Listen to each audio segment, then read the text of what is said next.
Hey guys, welcome back to our channel. I'm Jen and this is Therapy. Today we're going to talk to you about advocating for your dog.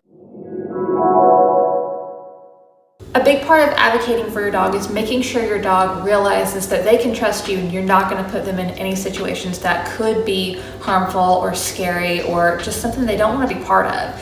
So the more times you do this and the more times they realize, hey, mom's got my back or dad's got my back, the more they are going to look to you for guidance on things, and it's going to build your bond because they're going to realize that you have their best interests at heart. Now, this is not a cure for a reactive dog, but this can definitely help them to feel like they can trust you and maybe put a little bit more faith in you and take a little weight off their shoulders. If you have a reactive dog though, you definitely should consult a real trainer. Don't take advice from people on the internet. Consult a behaviorist in real life.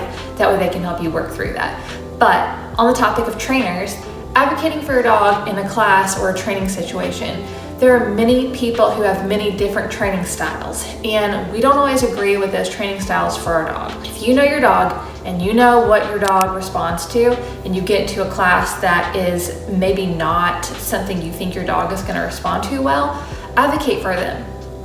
Don't go back or leave. Unfortunately, it is awkward to have to do that. This even goes for facilities. When Therapy was very small, we were gonna do puppy classes and we were searching for the right place. I went to one place, they had really great reviews. Whenever I pulled up, all you could hear was just dogs barking. It smelled like urine. This was a place that had wonderful reviews. We walked in and literally we walked out.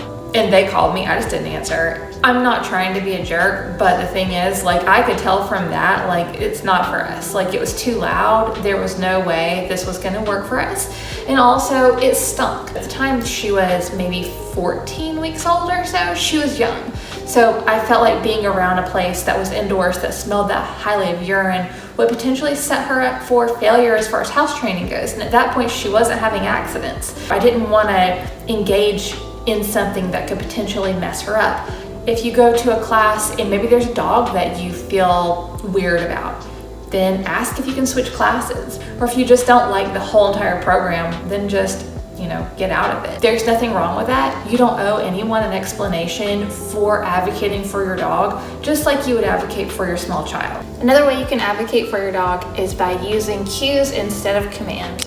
Cues are basically asking your dog for behavior where there's not going to be any consequence if they don't do it. Cues, not commands, is a big thing for me. I don't like the word command. I feel like it's barbaric. I've mentioned this in the past. I don't want to command her to do stuff. I want to tell her things to do and have her actually want to do them. Obviously, there are some times where you do have to command, like if they're running and there's danger and they have to stop, then yeah, that's a command. That's different. Cues are something you should use daily on a day-to-day basis where you're just communicating with your dog and you're trying to have them do things you want them to do and you want them to choose the right thing.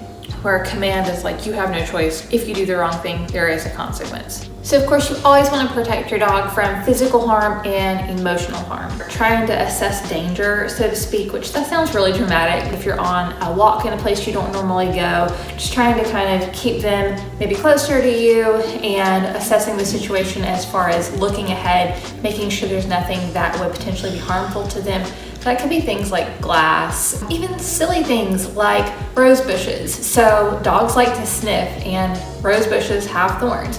Not letting them put themselves in a situation where they could get hurt. So another big part of advocating for your dog is understanding your dog and listening to them. So obviously Therapy has buttons to communicate with, but that's definitely not the only way she communicates. She communicates through body language. I can tell by just the expression on her face, by the way that she's breathing, by her tail posture, so many different things, the way her ears are. Anything like that, you can tell with your dog. You just have to study them and kind of pay attention to what they're looking like whenever they're in certain situations. You just have to watch your dog and see what your individual dog does and really monitor that behavior and not monitor it in try to change it, but monitor it in a, be aware. There we go. You just want to be aware of those behaviors and know what your dog's doing and feeling and try to put yourself in their shoes so you can advocate for them. Another place you can advocate for your dog, and you should advocate for your dog, is at the vet.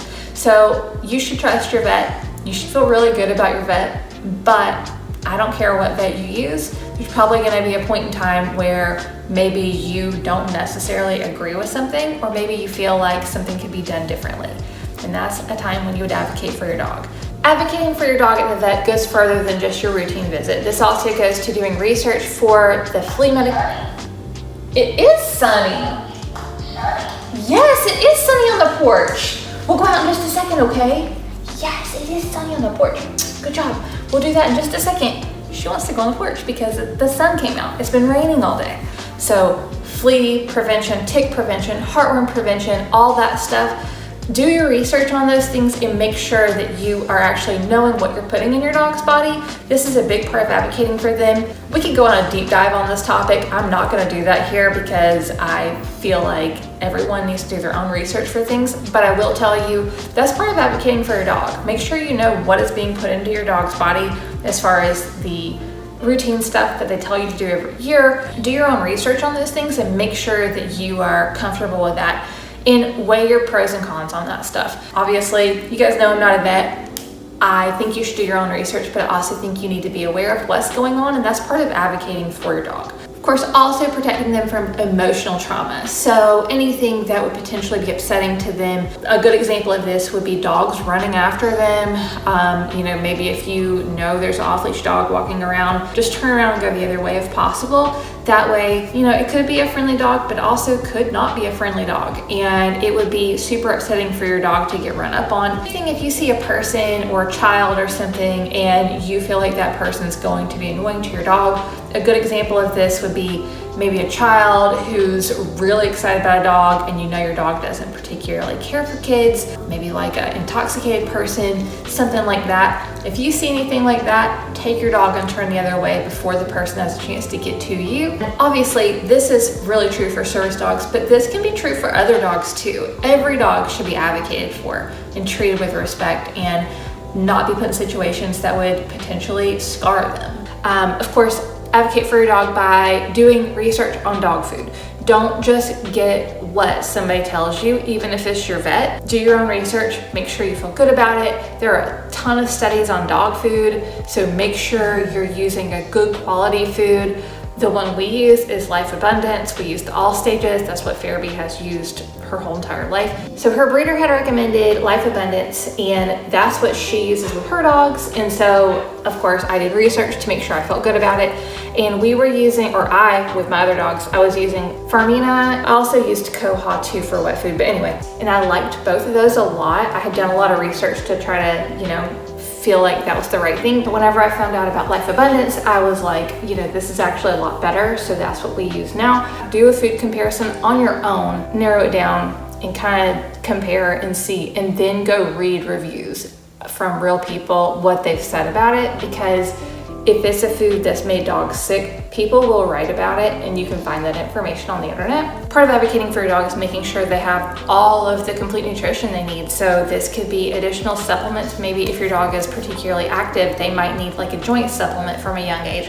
Fairby takes an agility vitamin every day because I know that she's active. We go, go, go, and she also plays hard. So I just want to make sure that I'm proactively, protecting her joints from things like putting sunglasses on them and putting shoes on them whenever it's hot outside, or making sure they have a fan with them if you're going to go somewhere and it's hot, making sure they have a cooling pad to lay on or a shady spot, anything like that. All of those things are advocating for your dog. I'll say I get the most pushback on shoes and sunglasses, and I can't imagine walking around barefoot in the bright sun with no sunglasses on when it's like 90 degrees outside. That would be crazy. Not that we're walking around outside when it's that hot, but we still have to go from the car into buildings and it's hot on your feet. So I can't imagine that. And the amount of pushback we get for that is just like, people just think you're crazy. So something you need to consider is your dog's home, or your home, I guess, and things that might make your dog feel uncomfortable. So take a vacuum, for example. If your animal is afraid of the vacuum cleaner, consider that before you vacuum. Also consider that when you put the vacuum away.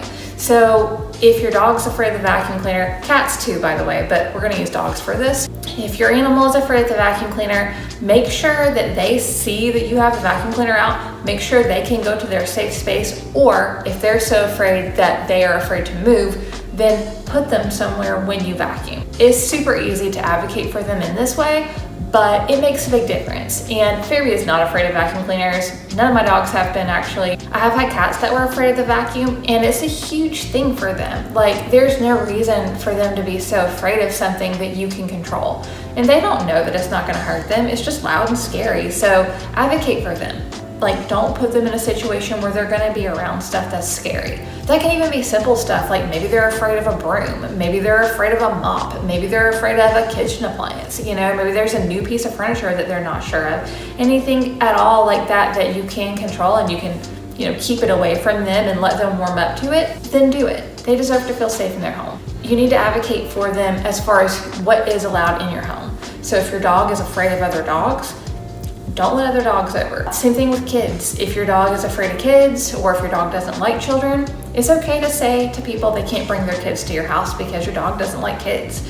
You shouldn't put your dog in a situation where they're gonna be uncomfortable. That's not fair to your dog. For most dogs, their house is the only place they go. They might go for a walk every once in a while, but the majority of dogs are not very worldly, so, you know, their house is kind of everything to them. All right, guys, so I hope that was really helpful for you. I am going to link a subscribe button up here. I'm gonna link a safety playlist here and a video just for you right here.